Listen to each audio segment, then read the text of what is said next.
Einstein के ऊर्जा समीकरण के अनुसार जो है प्रकाश वैद्युत उत्सर्जन की व्याख्या कैसे होनी है। देखो, जब किसी पृष्ठ पर प्रकाश आपतित होता है तो उसके पृष्ठ के इलेक्ट्रॉन ऊर्जा पा करके उत्सर्जित होने लगते हैं। कैसे? क्योंकि जब प्रकाश आकर के इस पर पड़ता है तो ये प्लांक ने बताया था कि प्रकाश जो है ऊर्जा के छोटे छोटे पैकेटों या बंडलों के रूप में चलता है। ठीक है, इसका जो मान होता है वो एच न्यू होता है एक पैकेट का, और इसका पूर्ण गुणक होगा यानी H new, 2h new, 3h new, 5h new. ऐसे जो है कि ऊर्जा मिलती जाएगी। तो जैसे जैसे इलेक्ट्रॉनों को ऊर्जा मिलती जाएगी तो इलेक्ट्रॉन क्या करेंगे, पहले तो उसमें उसके पृष्ठ पर आएंगे, फिर पृष्ठ पर आने के पश्चात वह उत्सर्जित हो जाएंगे। ठीक है ना। तो जितनी ऊर्जा मिली है उसी ऊर्जा से दोनों काम किए हैं ना। तो मान लो कि मिलने वाली ऊर्जा इसकी कितनी है, एच न्यू, और इसी से यह क्या किया है, गतिज ऊर्जा ई के मतलब उत्सर्जित भी हुआ है और उसी ऊर्जा से कार्य भी करके इसके पृष्ठ तक आया है। बात समझ में आ रही है? अर्थात एच न्यू बराबर ई के प्लस डब्ल्यू, यानी जो कार्य करेगा वो और इसमें जो गतिज ऊर्जा होगी वो दोनों मिला करके कुल ऊर्जा फोटॉन से मिली है इलेक्ट्रॉन को। बात समझ में आ रही है? अब देखो, अगर उसको इतनी ऊर्जा मिलती कि वह इलेक्ट्रॉन केवल उसके पृष्ठ पर आ जाता, केवल उत्सर्जित होने वाला रहता, तो जो पीछे मैं बताया हूँ कार्यफलन के लिए बिल्कुल सेम वही हुआ ना। इसमें भी गतिज ऊर्जा शून्य हो जाएगी। ठीक, जब पदार्थ को केवल देहली आवृत्ति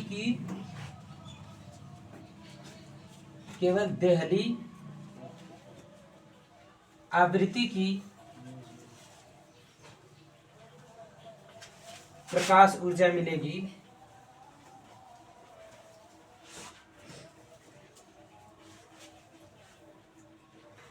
तो यह केवल कार्य करके पृष्ठ तक आएगा, उत्सर्जित नहीं होगा। ठीक ना। तो यह केवल कार्य करके पृष्ठ तक आएगा और उत्सर्जित नहीं होगा, उत्सर्जित होने वाला रहेगा मगर अभी उत्सर्जित नहीं हुआ होगा। तो उस टाइम केवल कार्य करेगा और उत्सर्जित नहीं होगा। तो ई के मतलब गतिज ऊर्जा 0 हो गई और यहाँ पर एच न्यू 0 हो गया। इसलिए एच न्यू 0 बराबर यहाँ गतिज ऊर्जा 0 हो गई और प्लस डब्ल्यू बचा, यानी डब्ल्यू कार्य करेगा। ठीक है। तो अगर हम डब्ल्यू का मान इसमें रख दें, ठीक है, अगर हम डब्ल्यू को इसमें से घटा दें, कुल ऊर्जा में से डब्ल्यू को घटा दें, तो जितनी ऊर्जा बची है उतनी ऊर्जा से वो गतिज ऊर्जा में बदल रहा है कि नहीं। कोई भी इलेक्ट्रॉन है, सभी इलेक्ट्रॉन के लिए पहले उसके पृष्ठ तक आने के लिए तो उसको ऊर्जा देनी पड़ेगी।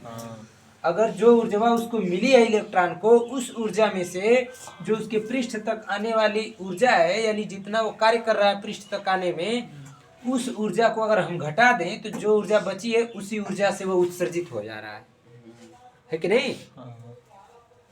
अर्थात उत्सर्जित होने वाली ऊर्जा अर्थात गतिज ऊर्जा, उत्सर्जित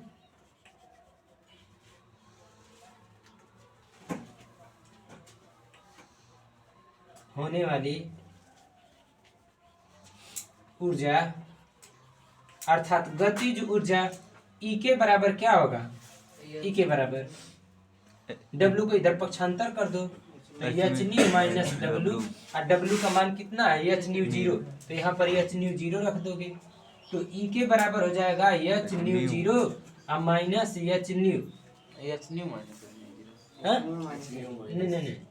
एच न्यू है माइनस एच न्यू 0।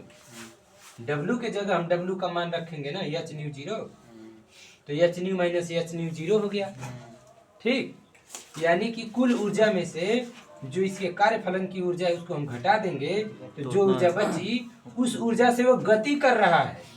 तो मान लिया कि जो फोटान आया है उसका द्रव्यमान अगर m हो और उसका जो वेग है वो v हो, अधिकतम वेग होगा ना, तो मान लो v मैक्स हो, क्योंकि वो कण के रूप में आ रहा है ना, ऊर्जा के छोटे छोटे पैकेट या बंडल के रूप में प्रकाश आ रहा है, तो वह कण भी हुआ ना एक प्रकार का कण। तो माना कि अगर उसका द्रव्यमान m है तो 1/2 m v मैक्स का स्क्वायर बराबर H new minus H mu zero, चाहे एच कॉमन कर लो, ठीक है ना, किसी को कोई दिक्कत? बोलो जी। नहीं, बस यही तक नोट करना है, हम जितना बताए हैं बस इतना ही है। आइंस्टीन का ऊर्जा समीकरण आइंस्टीन ने ही बताया था, ठीक है ना, कि अगर किसी कण को अगर हम प्रकाश की चाल दे दें तो वह पूर्ण रूप से ऊर्जा में बदल जाएगा। तो मान लो कि अगर उसका वेग v है, ठीक, और द्रव्यमान m है, तो बताओ कि वह ऊर्जा में बदल गया कि नहीं? गतिज ऊर्जा में बदल गया पूरा। और यह जो गतिज ऊर्जा में बदलेगा तो पूरा यह फोटान की ऊर्जा में चेंज हो जाएगा। बात समझ में आ रही है? देखो हम बताएं 1/2 m v मैक्स स्क्वायर बराबर H new minus mu zero, ये आइंस्टीन का ऊर्जा समीकरण हो गया। ये ऊर्जा समीकरण है, मगर तुम लोग कहोगे कि ऊर्जा समीकरण कैसे है? तो ऊर्जा समीकरण होता है E बराबर mc स्क्वायर। तो यहाँ से देखो अगर 2 को हम पक्षांतर कर देंगे तो क्या हो जाएगा? 2h कोष्टक में न्यू माइनस न्यू जीरो बराबर m v मैक्स का स्क्वायर। तो बताओ ये जो चाल है ना, हाँ, ये द्रव्यमान है और ये पूरी ऊर्जा है। एच न्यू क्या होता है? फोटॉन की ऊर्जा, और इसका दूना है बस, तो ऊर्जा ही न है प्रकाश की। तो यह जो है कि आइंस्टीन का ऊर्जा समीकरण के तुल्य हो गया, ठीक है। तो क्वांटम सिद्धांत से आइंस्टीन के ऊर्जा समीकरण की व्याख्या का ये रूप बन गया। अच्छा हाँ, चालू है। प्रकाश उत्सर्जक सेल ये है, और ये जो है प्रकाश वोल्टीय सेल है, और ये प्रकाश चालकीय सेल है। बात समझ में आ रही है? ये प्रकाश वोल्टीय सेल है और ये प्रकाश चालकीय सेल है। तो जब इस पर प्रकाश इधर से पड़ता है, इसमें देखो प्रकाश इधर से पड़ता है, ठीक है। तो जब प्रकाश आकर के आपतित होता है तो ये जो है धातु के कैथोड के ऊपर जो है कि ब्लैक करके इसको बनाया जाता है, अंदर से इसका काला रहता है, ठीक। तो जब प्रकाश आकर के इस पर पड़ता है, कैथोड नहीं, जैसे मतलब धातु का है और वह प्रकाश उत्सर्जक है, ठीक।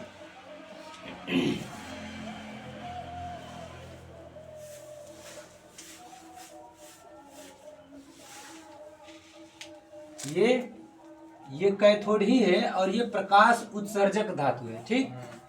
जब इस पर प्रकाश आकर के आपतित होता है तो ये ब्लैक होने के कारण वो जो है कि उसके इलेक्ट्रॉनों में ऊर्जा संचित होगी, क्योंकि जो ब्लैक होता है काला, वह ऊर्जा का अवशोषण अच्छा करता है। तो वह ऊर्जा का प्रकाश ऊर्जा जो भी प्रकाश ऊर्जा होगी परावर्तित नहीं करेगी, विकिरित नहीं करेगी, पूरा अवशोषित कर लेगी। अवशोषित करने के बाद जो इसमें से इलेक्ट्रॉन उत्सर्जित होंगे वह इसके एनोड प्लेट, यह जो है एनोड की प्लेट लगाई गई है बीच में, इस एनोड की प्लेट पर आकर के टकराने लगेंगे, ठीक। तो जब ये इलेक्ट्रॉन इसमें से उत्सर्जित होकर के इस एनोड की प्लेट पर आकर के टकराने लगेंगे, तो बताओ ऋण से इलेक्ट्रॉन निकल करके जब धन की ओर जाएगा, ठीक है, तो इसमें एक धारा प्रवाहित होने लगेगी ना, बोलो। इसमें एक धारा प्रवाहित होने लगेगी, क्योंकि जब इलेक्ट्रॉन ऋण प्लेट से धन प्लेट की ओर जा रहा है तो इलेक्ट्रॉन बताओ ऐसे जा रहा है धन प्लेट की ओर, फिर धन प्लेट की ओर ऐसे जाएगा इलेक्ट्रॉन, फिर ऋण सिरे से इलेक्ट्रॉन निकलेगा, फिर इधर से आएगा, फिर इसमें फैल जाएगा चारों तरफ, फिर जो है कि ऊर्जा पाकर के वो इलेक्ट्रॉन उत्सर्जित होकर के फिर आएगा, इस पे टकराएगा, फिर इधर जाएगा। तो इलेक्ट्रॉनों के विपरीत दिशा में धारा चलती है। ठीक है, इलेक्ट्रॉन के विपरीत दिशा में धारा चलती है। बात समझ में आ रही है? तो यह हो गया प्रकाश उत्सर्जक सेल। यह भी एक प्रकार का सेल है। ये बताओ कि बैटरी है, बैटरी में इसको हम जोड़ दिए और ये प्रकाश जब इस पर डाल रहे हैं तभी ये सेल काम कर रहा है। ये भी कुछ तो उत्पन्न करेगा विभवांतर, तो यह भी एक प्रकार का सेल है। और जब यह प्रकाश आपतित हो रहा है इस पर, तब भी यह प्रकाश जो है कि विद्युत का चालन कर रहा है। तो यह प्रकाश उत्सर्जक सेल हो गया। बात समझ में आ रही है? प्रकाश पड़ने से इलेक्ट्रॉन का उत्सर्जन करे जिससे कि परिपथ में विद्युत का चालन होने लगे, यह प्रकाश उत्सर्जक सेल हो गया। ठीक, इसका प्रयोग कहाँ होता है? जैसे सेंसर उन्सर जहाँ वैसी चीजें लगती हैं, जैसे तुम लोग कभी देखते हो कि टोटे में अगर पानी है तो बिना चालू किए हाथ धोने गए, बस हाथ धो लिए, फिर हाथ हटाए, बस बंद हो गया अपने से, है कि नहीं? यानी उसमें कहीं से जहाँ जब तुम अच्छा कुछ ऐसा घर का वायरिंग कराते हैं कहीं कहीं लोग कि जब घर में जाएंगे, ठीक, तो अब बताओ कि अगर यहाँ से हम प्रकाश देना बंद कर दें तो ये डिस्कनेक्ट हो जाएगा कि नहीं? इसका परिपथ भंग हो जाएगा। तो NC और NO जो व्यवस्था होती है उसमें बहुत सर्किट होते हैं, वो उसको लगा करके ऐसे व्यवस्थित करके सब बना देते हैं। ठीक है, कि जब उसके सामने जा करके, जैसे तुम दरवाजे के सामने खड़े हुए तो क्या होगा? प्रकाश नहीं। अच्छा है, जब अंदर जा रहे हो तो प्रकाश तुम्हारी वजह से जहाँ पड़ना था वहाँ नहीं पड़ा। ठीक, क्योंकि पीछे से जो प्रकाश जहाँ पर पड़ रहा है उसकी वजह से सभी बल्ब को ऐसा व्यवस्था दी गई है कि सभी बल्ब बुझ गए हैं।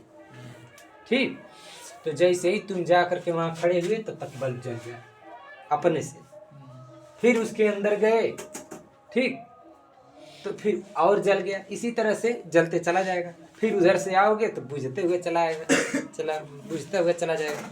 इससे जो विद्युत की जो खपत होती है वह कम होती है, तो हम विद्युत का बचत कर सकते हैं इससे। फिर पता चला कितने आदमी ऐसे हैं कि जो बटन दबाने में अब अस्किता रहे हैं, नहीं है कि नहीं? पहले लोग बताओ हर लेकर के खेती में लग जाते थे, खूब जोतते थे। अब वो काम कोई नहीं कर रहा है, सीधे ट्रैक्टर जोत दे रहा है, तो थोड़ा सा और मतलब आराम मिला। अब तो बताओ कि कुछ ऐसे काम हो रहे हैं कि बटन दबा दो तब काम हो जाएगा। अब बटनियों दबाने में अस्कत लग रही है। रिमोट का तो ऐसी व्यवस्था है कि अब टीवी में जो है बटन इसे दबा के नहीं चेंज करना है, रिमोट है, रिमोट से दबाओ, है कि नहीं? एकदम हिलना ही नहीं है। तो जब बताओ, जब बटनियों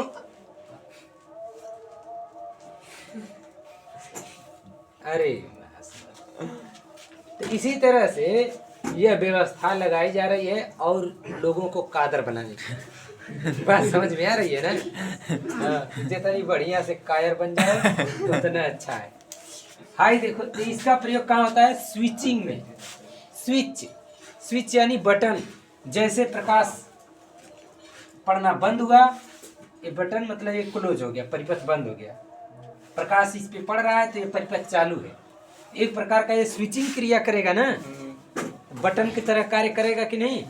एक बार जब चालू होगा फिर बंद होगा, तो क्या मतलब इसका है? स्विचिंग क्रिया कर रहा है। बटन के जगह पे इसका हम प्रयोग कर सकते हैं, स्विच के जगह पे, है कि नहीं? जैसे किसी अंधेरा होने की स्थिति में यह बंद हो जाए स्विच करके, ठीक, इसके लिए व्यवस्था लगाया जाएगा जहाँ प्रकाश रहेगा, और वहाँ पर जब तक प्रकाश रहेगा तब तक ये चालू रहेगा। जैसे ही प्रकाश इसका पड़ना बंद हुआ तो इसका परिपथ भंग हो गया, तो स्विचिंग कार्य कर रहा है ना। अब दूसरा है वोल्टीय सेल। वोल्टीय सेल क्या करता है? देखो इसमें यह Ag है, धातु का एक पतली सी पन्नी है, और ये कापर है, और ये कापर का ऑक्साइड है। तो जब इस पर प्रकाश आपतित होगा, इस पर पड़ेगा, तो कापर के ऑक्साइड से इलेक्ट्रॉन इसमें सिल्वर में जाएंगे। बात समझ में आ रही है? कापर का ऑक्साइड और ये कापर, जब ये इस पर प्रकाश पड़ेगा तो ये दोनों आपस में क्रिया करने लगेंगे। ठीक, तो बताओ, जब इस कापर का ऑक्साइड वियोजित होगा तो उसमें से इलेक्ट्रॉन निकलेगा, ठीक है ना।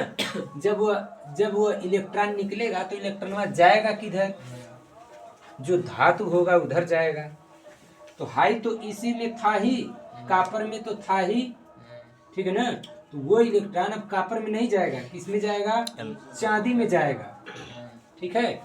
इसमें से उत्सर्जित होकर के यह जो है उत्तेजित, मतलब इसी पर धूप पड़ रही है ना, तो इलेक्ट्रॉन इसमें जाएगा, ठीक। और फिर यहाँ से इलेक्ट्रॉन इसी में जाएगा ना जी। हाँ देखो, चांदी में ही इलेक्ट्रॉन जाएगा, तो फिर ऐसे ऐसे इसमें, फिर इस रेजिस्टेंस में होकर के जाएगा, फिर इस परिपथ में धारा प्रवाहित होने लगती है, ठीक। तो जब इस पर प्रकाश आपतित होता है तब इस परिपथ में धारा प्रवाहित होती है। तो यह प्रकाश सुग्राही यंत्र है, ठीक, जिससे प्रकाश की तीव्रता हम नाप सकते हैं, उसमें इसका प्रयोग किया जाता है। बात समझ में आ रही है? प्रकाश वोल्टीमीटर का प्रयोग कहाँ किया जाता है? प्रकाश की तीव्रता नापने में, जो कि इस प्लेट और इस प्लेट के बीच में कुछ विभव उत्पन्न कर देगा, उस विभव से इलेक्ट्रॉन मतलब ऐसे गति करने लगेंगे, ठीक। तो ये फोटोवोल्टिक या प्रकाश वोल्टी सेल है, ये प्रकाश की तीव्रता मापने के काम आता है। अब देखो ये क्या है? प्रकाश चालकीय सेल है, ये है प्रकाश चालकीय सेल, तीसरा वाला है यह। इसमें देखो बीच में अर्धचालक का परत लगी हुई है, प्लेट, इसके नीचे लोहा है, और इसके ऊपर जो है पारदर्शी धातु की पन्नी है। बात समझ में आ रही है? किस चीज की पन्नी है? पारदर्शी धातु की पन्नी है। मतलब धातु की पन्नी को इतना पतला बनाया जाएगा कि पारदर्शी हो, प्रकाश आ करके इस अर्धचालक प्लेट पर पड़ने लगे, ठीक। तो जब प्रकाश आकर के इस अर्धचालक प्लेट पर पड़ेगा तो यहाँ से इलेक्ट्रॉन उत्सर्जित होकर के अर्धचालक और इस लोहे के बीच में विभवांतर उत्पन्न हो जाएगा। बात समझ में आ रही है? इस धातु से और इस लोहे के बीच में विभवांतर उत्पन्न हो जाएगा, ठीक। देखो यही प्रक्रिया इसमें भी है। जब प्रकाश इस पर पड़ेगा तो अर्धचालक से इलेक्ट्रॉन, और जब अर्धचालक से इलेक्ट्रॉन निकल करके धातु की पन्नी की तरफ जाएगा, इधर प्रवाहित होगा, तो फिर ऐसे इलेक्ट्रॉन जाएगा ना, तो इसमें धारा ऐसे प्रवाहित होने लगी, अर्थात ये पूरा कनेक्ट हो जाएगा। बात समझ में आ रही है? और ये जो है कि इलेक्ट्रॉन की दिशा है, ठीक, फोटो इलेक्ट्रॉन की दिशा है, धारा इसे बहेगी, उसी तरह से इसमें भी प्रवाहित होगी। तो इसका प्रयोग कहाँ किया जाता है? इसका प्रयोग सोलर पैनल में किया जाता है। इसका भी प्रयोग हम सोलर पैनल में कर सकते हैं, मगर जितना वो पदार्थ जो है कि जितना प्रकाश के लिए सुग्राही रहता है उतना ही अच्छा पैनल रहता है, लेकिन नहीं पता चला कि तेज धूप रही तब प्रकाश उत्सर्जित हुआ, तब तो तेज धूप रहेगी तब प्रकाश उत्सर्जित होगा, तो इसमें से होगा, में से तनको धूप रही तो प्रकाश, तो फोटो इलेक्ट्रॉन इसमें से उत्सर्जित होगा। तो ये बहुत सुग्राही पदार्थ का ही बनाया जाता है, जैसे कि सेलेनियम जानते हो, ये बहुत प्रकाश सुग्राही पदार्थ है, उससे थोड़ा सा प्रकाश उस पर पड़ते ही इसमें से इलेक्ट्रॉन उत्सर्जित होने लगेंगे, अशुद्ध पदार्थ से शुद्ध पदार्थ अर्थात धातु की तरफ इलेक्ट्रॉन प्रवाहित होने लगते हैं। जब ऊर्जा पाते हैं तो अशुद्ध पदार्थ से इलेक्ट्रॉन शुद्ध पदार्थ की ओर प्रवाहित होने लगते हैं ना, अशुद्ध पदार्थ से इलेक्ट्रॉन वियोजित होने लगते हैं, उसमें से निकलने लगते हैं। और देखो इसमें जो है कि लोहा और ये तांबा इसलिए लगाया गया है कि जब प्रकाश इस पर पड़े तो जो अर्धचालक हिस्सा है, जो अर्धचालक प्लेट है, वह जब प्रकाश को पाए तो इलेक्ट्रॉन उत्सर्जित हो आसानी से, जिसके लिए कुछ ऊष्मा से ये हीट हो जाएगा, है कि नहीं? तो इलेक्ट्रॉन के उत्सर्जन के लिए और आसानी होगी। ठीक, लोहा और तांबा जब हीट होगा तो इलेक्ट्रॉन के उत्सर्जन के लिए आसानी होगी।